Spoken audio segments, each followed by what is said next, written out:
ذرا تصور کریں کہ آج سے 100 سال پہلے کھیت میں ایک کسان اپنے روزمرہ کے کام کر رہا ہے۔ اچانک اس کے ہاتھ پہ ایک زخم ہو جاتا ہے۔ وہ اس زخم کو فوراً ایک پٹی سے لپیٹ لیتا ہے اور اپنے کاموں میں مصروف ہو جاتا ہے۔ ایک دو دن بعد وہ اس زخم سے پس نکلنے لگ جاتی ہے، وہاں درد ہونی شروع ہو جاتی ہے، اور کچھ ہی دنوں میں اس کسان کو شدید بخار بھی لاحق ہو جاتا ہے۔ وہ اپنے قریبی حکیم کے پاس جاتا ہے، اسے علاج کرانے کی کوشش کرتا ہے، لیکن حکیم لاکھ کوششوں کے باوجود اس کسان کی جان نہیں بچا پاتا، اور اس کسان اور اس کے لواحقین کو بتاتا ہے کہ اس کے خون میں زہر پھیل چکا ہے اور اب کچھ ہی دنوں میں یہ اس دنیا سے چلا جائے گا۔ یہ کہانی صرف ایک کسان کی نہیں بلکہ اس وقت کے موجود لاکھوں انسانوں کی کہانی ہے، جو کہ معمولی بیماریوں جیسا کہ نمونیا، کانوں کا انفیکشن، زچگی کے دوران ہونے والے انفیکشنز اور اسی طرح ٹی بی جیسی عام بیماریوں کی وجہ سے موت کا شکار ہوتے تھے۔ لیکن 1928 میں اچانک ایک معجزہ ہوا۔ ڈاکٹر الیگزینڈر فلیمنگ، جو کہ ایک اسکاٹش سائنٹسٹ تھے، اپنی لیب میں ایک ایسی حادثاتی طور پر ڈسکوری کرتے ہیں جس سے دنیائے طب کی ساری شکل ہی چینج ہو کے رہ جاتی ہے۔ ان کی لیب میں ان کو ایک خاص طرح کی فنگل گروتھ، جس کو بعد میں پہلی اینٹی بائیوٹک یعنی پینسلن کا نام دیا گیا، اور پھر 1940 تک وہ اس کو آئسولیٹ کرنے میں کامیاب ہوئے، اور 1940 کے بعد یہ پینسلن، جو کہ دنیا کی پہلی اینٹی بائیوٹک تھی، عام انسانوں کے یوز میں آئی، اور اس سے سیکنڈ ورلڈ وار یعنی دوسری جنگ عظیم میں لاکھوں سولجرز کی جان بچی۔ آج ہم جس ٹاپک کے بارے میں بات کر رہے ہیں وہ اینٹی بائیوٹکس، وہ کیسے کام کرتی ہیں اور ان کا غلط استعمال کن پیچیدگیوں کا باعث بنتا ہے۔ اینٹی بائیوٹکس ایسی دوائیاں ہیں جو کہ آپ کے خون میں اور جسم میں موجود ایسے بیکٹیریا کو مارنے میں مدد دیتی ہیں جو کہ آپ کے اندر بیماری پھیلاتے ہیں۔ اینٹی بائیوٹکس جہاں آپ کے جسم میں موجود بیماری پھیلانے والے جراثیم کو مارتی ہیں، وہیں اس بات کا ذکر کرنا بہت ضروری ہے کہ آپ کے جسم کے اپنے قوت مدافعت کا اس پورے عمل میں ایک کلیدی کردار ہے۔ اینٹی بائیوٹکس دراصل دو قسم کی عام طور پر موجود ہیں۔ پہلی وہ جو بیکٹیریوسٹیٹک ہیں، یعنی وہ آپ کے جسم میں موجود بیکٹیریا کو، اس کی گروتھ کو کم کر دیتی ہیں اور وہیں روک دیتی ہیں، جس سے وہ جراثیم آپ کے جسم میں بڑھتے نہیں اور آپ کی قوت مدافعت کو ٹائم ملتا ہے کہ وہ اس پہ اٹیک کر کے اور اس پہ قابو پا لیں۔ اور دوسرا طریقہ جو اینٹی بائیوٹکس عام طور پر یوز کرتی ہیں، اس کو بیکٹیریوسیڈل کلنگ، یعنی آپ کے جسم سے اس بیماری پھیلانے والے جراثیم کا خاتمہ کر کے۔ یہاں ہم قوت مدافعت کے بارے میں بھی تھوڑا سا جان لیتے ہیں کہ یہ کیسے آپ کی جسم سے بیماری پھیلانے والے جراثیم کو نکالتی ہے اور اس پر قابو پاتے ہیں۔ قوت مدافعت دو قسم کی ہوتی ہے، انیٹ امیونٹی اور ایکوائرڈ امیونٹی۔ دونوں کا مین مقصد تو یہی ہے کہ آپ کے جسم میں جو بھی ایسے جراثیم داخل ہوں یا ایسے مالیکیولز داخل ہوں جو کہ بیماری پھیلاتے ہیں، ان سے آپ کے جسم کو بچا سکے۔ اس میں ایک اہم کردار ان سیلز کا ہے جن کو ہم عام طور پر ٹی اور بی سیلز کہتے ہیں۔ یہ بی اور ٹی سیلز اینٹی باڈیز بنا کے آپ کے جسم کو تمام جراثیم اور تمام ایسے مالیکیولز جو کہ آپ کے جسم میں بیماری پھیلا سکتے ہیں، ان سے محفوظ رکھتے ہیں۔ اینٹی بائیوٹکس صرف ان کی ایک مزید مدد کر کے آپ کے جسم کو جلد صحت یاب کرنے میں ایک کردار ادا کرتی ہیں۔ یہاں پہ یہ جان لیتے ہیں کہ اینٹی بائیوٹکس کو سلیکٹ کیسے کیا جاتا ہے، کیسے پتہ چلتا ہے کہ اس بیماری کے لیے فلاں اینٹی بائیوٹک کا استعمال کیا جائے۔ ویسے تو یہ ایک ٹیکنیکل چیز ہے جو کہ ڈاکٹرز اور ہیلتھ کیئر سٹاف کو دوران تعلیم سمجھائی جاتی ہے اور ان کے کریکلم کا پارٹ ہوتی ہے، لیکن عام آدمی کے سمجھنے کے لیے اینٹی بائیوٹکس اس طرح سے بنائی گئی ہیں کہ مختلف جراثیم کی کوالٹیز کو مد نظر رکھتے ہوئے ان کے خلاف جو اینٹی بائیوٹکس زیادہ عمل دکھاتی ہیں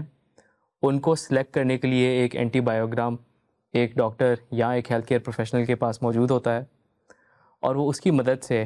آپ کی بیماری کے لیے موزوں اینٹی بائیوٹک اور اس کی ڈوزیج کو کیلکولیٹ کر کے آپ کو پرسکرائب کرتے ہیں۔ اینٹی بائیوٹکس جہاں زندگی بچانے والی دوائیں ہیں، وہیں ان کے ہر دوا کی طرح بہت سارے سائیڈ ایفیکٹس ہیں، اور ان کے غلط استعمال کی وجہ سے آپ کو بہت ساری پیچیدگیوں کا سامنا کرنا پڑ سکتا ہے۔ اینٹی بائیوٹکس ان چند دواؤں میں سے ہیں جن کا لوگوں نے بہت مس یوز کیا ہے، اور اس کی وجہ سے اینٹی بائیوٹکس کی افادیت میں کمی واقع ہوئی ہے، جس کی وجہ سے ہمیں نئی اینٹی بائیوٹکس کا استعمال کرنا پڑ رہا ہے اور زیادہ ڈوزیج والی اینٹی بائیوٹکس کا استعمال کرنا پڑ رہا ہے، اور بعض کیسز میں جہاں پر اینٹی بائیوٹکس کا اسکوپ ختم ہو جاتا ہے وہاں پہ ہمیں آرٹیفیشل اینٹی باڈیز جن کو ہم امیونوگلوبولنس کہتے ہیں وہ تک استعمال کرنے پڑتے ہیں۔ اینٹی بائیوٹکس کا مس یوز خصوصاً ساؤتھ ایشیا ممالک میں زیادہ پایا جاتا ہے، کیونکہ یہاں پہ ریگولرائزڈ ادارے موجود نہیں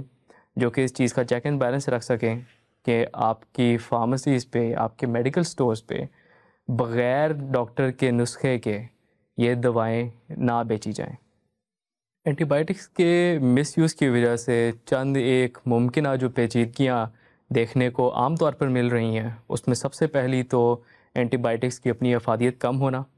جو کہ سننے میں شاید اتنا اہم نہ لگ رہا ہو، لیکن ذرا سوچیں کہ یہ اینٹی بائیوٹکس آپ کی جان بچانے کے لیے ضروری ہیں،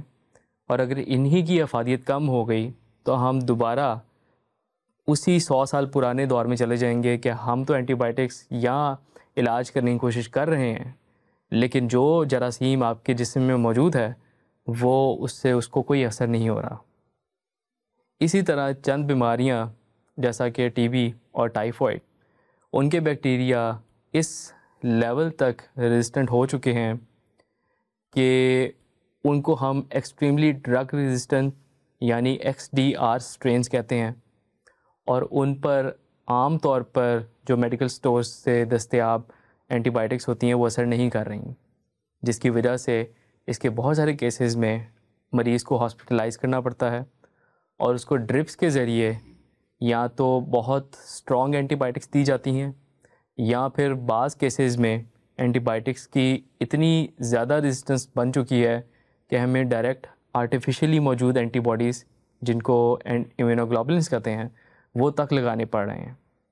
جو کہ ایک تو ان کی اویلیبلٹی ایک بہت بڑا ایشو ہے، دوسرا یہ کہ وہ بہت مہنگے ہیں۔ اسی طرح ایک اور کمپلیکیشن جو کہ خاص طور پہ ایسی اینٹی بائیوٹکس کو کھانے سے ہوتی ہے جو آپ کے پیٹ میں موجود جراثیم کو مارنے کے لیے استعمال ہو، جہاں یہ اینٹی بائیوٹکس آپ کے اندر بیماری پھیلانے والے بیکٹیریا کو مارتی ہیں، وہیں پہ آپ کے آنتوں میں رہنے والے پرو بایوٹکس یعنی ایسے اچھے بیکٹیریا جو کہ آپ کے لیے مختلف کام کر رہے ہیں آپ کے جسم کے اندر، جیسا کہ وائٹامن کے بنانا، جیسا کہ ابزارپشن کو انکریز کرنا، یہ سارے پرو بایوٹکس اینٹی بائیوٹکس کے مس یوز کی وجہ سے ختم ہو جاتے ہیں، جس سے آپ کی آنتوں کے اندر یہ تمام جو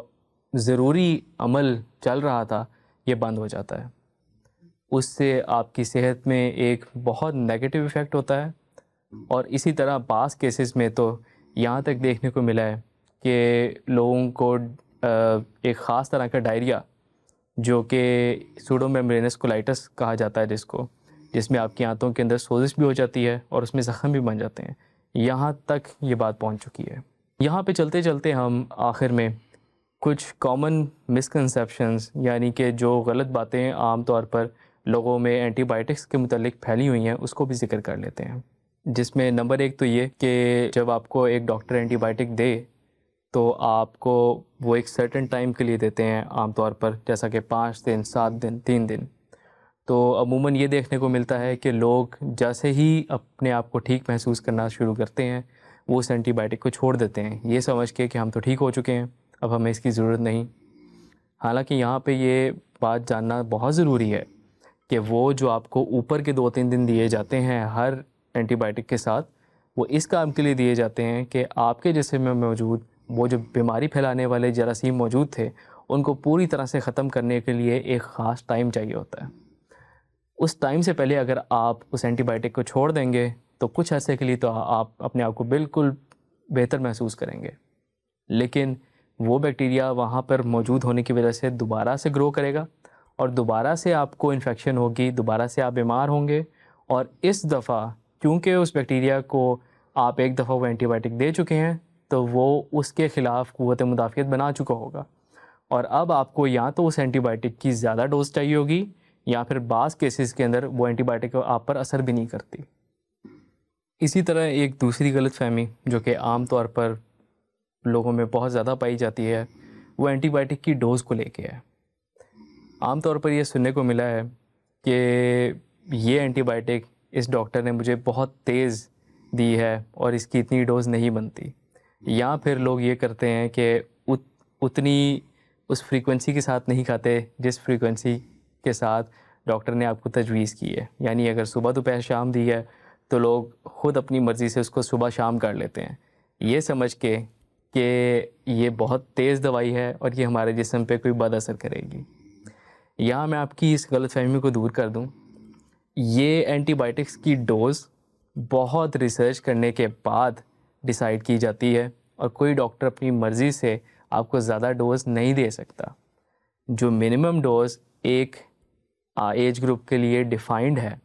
آپ کو وہی ڈوز ملے گی، اور اس ڈوز سے تھوڑا سا بھی نیچے اگر آپ آدھی گولی بھی کر لیں کسی ایک ٹائم بھی تو آپ کے جسم میں موجود وہ بیماری پھیلانے والے بیکٹیریاز کسی صورت نہیں مریں گے. لہٰذا جو ڈوز آپ کو ملے اور جس فریکوینسی کے ساتھ اگر صبح دوپہر شام ملتی ہے تو اس حساب سے کھائیں. جو ڈاکٹر آپ کو جس طرح سے ریکمینڈ کرتے ہیں اس دوائی کو تو اس کو ایگزیکٹلی اس طرح کھانا بہت ضروری ہے. اسی طرح ایک اور غلط فہمی اینٹی بائیوٹکس کو لے کے عام طور پر یہ پائی جاتی ہے